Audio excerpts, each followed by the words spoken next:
Hello and welcome into the second edition of SGTV's coverage of the College World Series Finals. I'm Hunter Banks and this is Justin Stevens. Now in the second game we've got a great pitching matchup. We've got James Ferris taking on Michael Roth. Let's start with Michael Roth. We all know him. We all know how well he is. How good he is.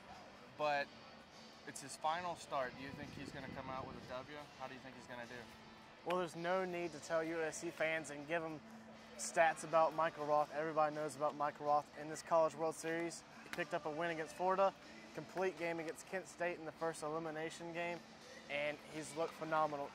He thrives in the College World Series, and I think tonight will be no different. Arizona can hit, though.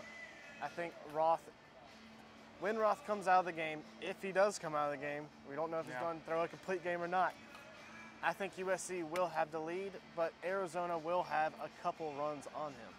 Yeah, I think, to throw my humble opinion out there, I feel like we have to get at least 4 runs because I feel like if he goes the distance, a complete game, he'll probably give up 3 runs. And let's hope that we can get that. Yeah, you're not going to shut out this Arizona team, even if it's Michael Roth, maybe College World Series, the best pitcher ever. Yeah. And if he does happen to get the win, he'll tie teammate Matt Price for most career College World Series wins. But let's move over to the Wildcats. All right. Tell us a little bit about James Ferris. I know he's been up and down all year. He's had good starts. He's had bad starts. What are your impressions? Well, like you said, up and down. His last start, June 3rd, wasn't up. It was. He pitched a complete game. He gave up 12 hits, though, which, just like Connor Wade last night, giving up hits, but still getting the win, only giving up a few runs. That's what they do. They're not going to strike everybody out. I think it was 7 strikeouts in that game against Louisville in the regional, and he got the job done, and they won almost double digits, if not double digits, in that game. Yeah. I believe the score was 16-3. Yeah. He had 12 hits, but only gave up 3 runs. Yeah. That's amazing. But his start before that, he only had, I think it was 4 1/3 innings pitched with about 6 runs allowed, which just shows you that he can go up and down. He's been that way all year. It's been a roller coaster ride for him.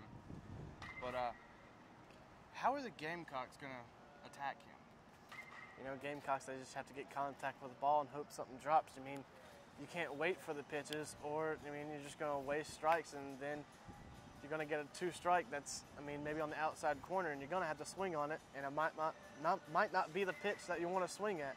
So, stay aggressive. Stay aggressive against this Arizona team. Don't sit back and wait on them, because they're going to try to get out of the innings as fast as they can, just like Connor Wade said.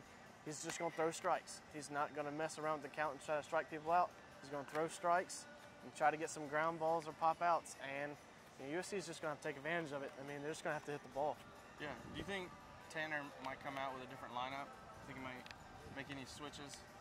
I wouldn't be surprised if he changes up, the top of the order. Pancake before this past game has been doing pretty good, but I was thinking last night if you put Tanner English at the spot, he's the fastest person in that starting 9 lineup, and he hit the ball pretty good last night and in the College World Series. You might could switch it up there. Maybe move Matthews around. What about Ferguson? Because I know he's had a great postseason. You could put him in the leadoff position and then just move Pancake to the 9 hole, act as a second leadoff, batter.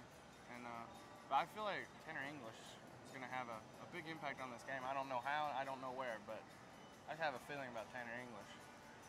But that's going to do it for us. This preview of the Game 2. For Justin Stevens, I'm Hunter Banks. Have a great one.